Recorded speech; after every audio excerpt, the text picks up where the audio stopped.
नमस्कार, मैं नीलेश और आप देख रहे हैं राजधानी एक्सप्रेस 9। अभी हमारी मौजूदगी है ग्राम डीपुर में, जो है दीदारगंज विधानसभा के अंतर्गत एक गाँव आता है। और यहाँ पे हमारे पीछे आप देख सकते हैं बच्चों का हुजूम लगा हुआ है।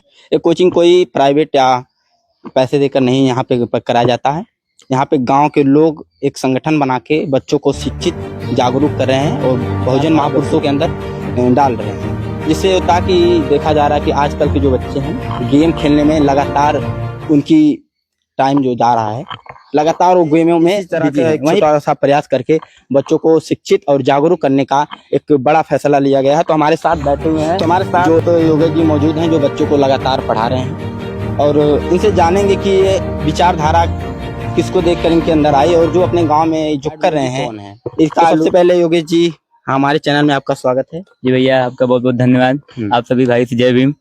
हम यहाँ पे अपने गांव के बच्चों को कोचिंग करा रहे हैं। हम आपसे चाहेंगे, आप कितने दिन से कोचिंग चला रहे हैं? हमारे यहाँ पे कोचिंग चले लमसम हो गया 2-3 महीना। हमारी कोचिंग गांव में चलाई जाती है और हमारे संगठन के द्वारा भी चलाई जाती है। उनका नाम है सामाजिक परिवर्तन संगठन डीपुर। हम अपने समाज के बच्चों के लिए फ्री शिक्षा देने का कार्य कर रहे हैं, जिससे कि हमारा समाज के बच्चे भी जागरूक हों और आगे चलने के सितारे की तरह उभरे और अपने समाज का नाम रोशन कर, अपने गांव का नाम रोशन करें। क्योंकि अभी हमारे समाज में बहुत ही अशिक्षित सुविधा है। समाज सरकार भी नहीं चाहती कि हम आगे जाएं और अपने गांव अपने देश का नाम रोशन करें, क्योंकि दलित समाज के लोग बच्चों के लोगों को कोई पूछता नहीं है। इसीलिए हम लोग अपने गाँव में ही सबसे पहले अपने गाँव से कार्य कर रहे हैं। इससे आगे जाते जाते बच्चे आगे चल के कुछ पढ़े लिखे अपने गांव का नाम रोशन करें और जिससे कि हमारे संगठन का नाम भी आगे चले। अगर बच्चों को कोई भी तकलीफ होती है, कोचिंग की तरफ से उनको पढ़ाने का कार्य करते हैं। हम हमारे बहुत से साथी सब मिलजुल कर सहयोग इसमें करते हैं। तो हमारे सभी और मैं चाहूंगा कि यहाँ पे एक नजर थोड़ा सा यहाँ पे दिखाइए भाई, थोड़ा सा इधर दिखाइए। ये जो रखा हुआ है इसका मेन उद्देश्य है कि जो बच्चे में से हाई क्वालिटी का नंबर लाएंगे उनको ये वितरण किया जाएगा, जिससे का उनका मनोबल है आगे बढ़े। तो हमारे साथ यहीं पे हैं गुलशन जी सॉरी, जानना चाहेंगे तो हमारे इस संगठन में आपका क्या सहयोग है? सबसे पहले हमारा सभी को जय भीम, नमो बुद्धाय।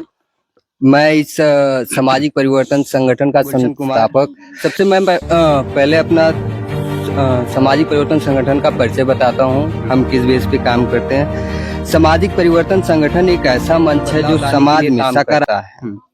हमारा मकसद है कि हर व्यक्ति को उसका अधिकार मिले, बच्चा पढ़ सके, हर महिला आत्मनिर्भर बन सके और कोई भी व्यक्ति गरीबी के कारण पीछे ना रहे।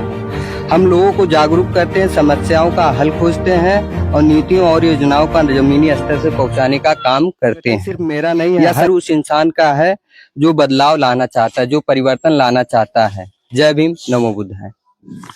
तो ऐसा लमसम बहुत ही कम गांव में देखा जाता है, बच्चों को फ्री शिक्षा दें। किसी बीच ये लोग जो कर रहे हैं तो बहुत ही अच्छा है और समाज को एक नया निर्देश दे रहे हैं। शिक्षा कितनी जरूरी है।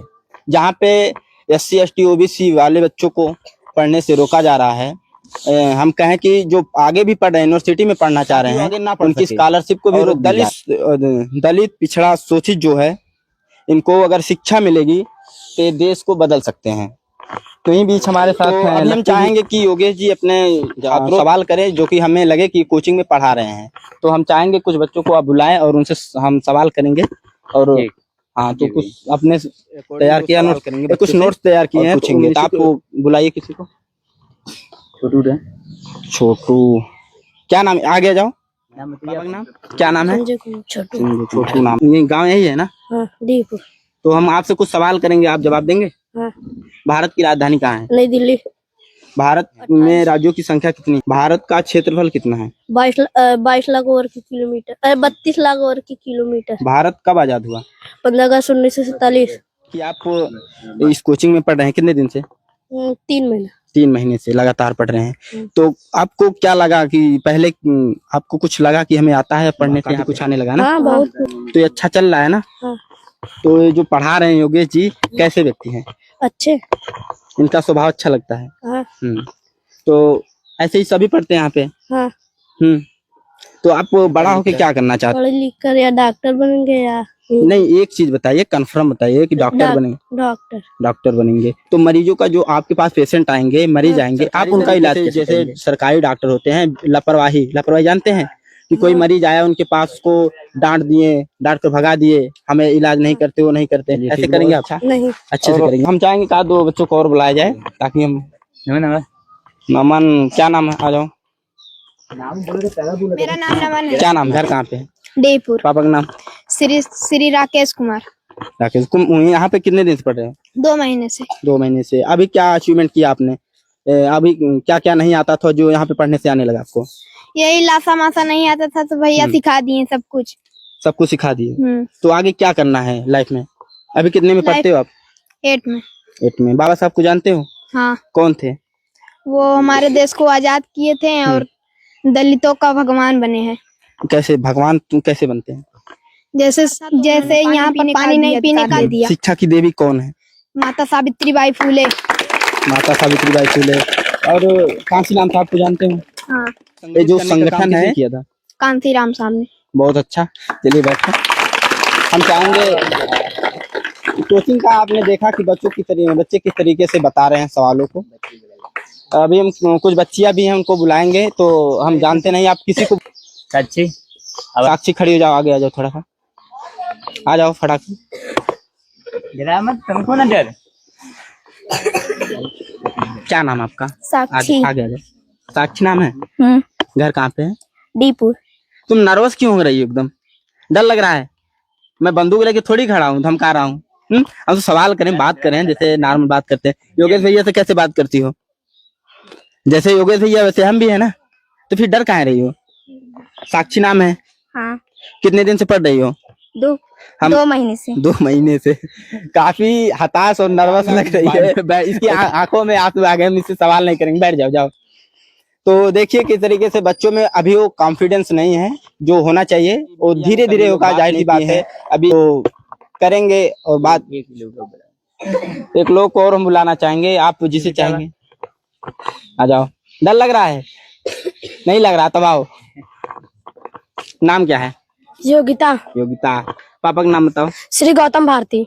किस क्लास में पढ़ती हो? 7 क्लास में पढ़ती हो। तो कुछ कोचिंग में कितने दिन से पढ़ रही हो? 3 महीने से। तो ऐसा क्या लगा कि कोचिंग में यहाँ पढ़ने से क्या परिवर्तन है आपकी लाइफ में? बहुत परिवर्तन। क्या क्या नहीं आता था जो यहाँ पे आने लगा? हम टेंस नहीं आता था, लासा मासा नहीं आता था, हमें सब कुछ आ गया। सब कुछ आने लगा। तो हम कुछ सवाल ये करेंगे, जैसे कि देश में, भारत में लड़कियों को पढ़ने का अधिकार नहीं था, घरों से निकलने का अधिकार नहीं था, उनपे काफी शोषण होते। महिलाओं को अधिकार देने वाला व्यक्ति कौन था है भारत का? माता सावित्रीबाई फूले। उन्होंने पढ़ने का अधिकार दिलाया, महिलाओं को पढ़ने का अधिकार दिया। अच्छा, पूरी तरीके से आजाद किसने? उनका जन्म पता है? उनके बारे में कुछ जानते हो? जन्म कब हुआ उनका? 14 अप्रैल 1891। उनकी पत्नी क्या नाम क्या था? रमाबाई। माता का नाम? भीमाबाई। पिता का नाम? रामजीराव सकपाल। वो पैदा कहाँ हुए? महू छावनी गांव में। चलो ठीक है, जाओ बैठ जाओ। तो आप देखिए महापुरुषों का जो, जहाँ पे लोग आज गेम में टाइम पास कर रहे हैं, वहीं पे लोग पढ़ रहे हैं, अपना इतिहास जानते हैं। जो वही इतिहास रचता है, ऐसा कहा जाता है। और मैं मिलूंगा किसी अगले वीडियो में, तब तक के लिए राजधानी एक्सप्रेस। जय हिंद।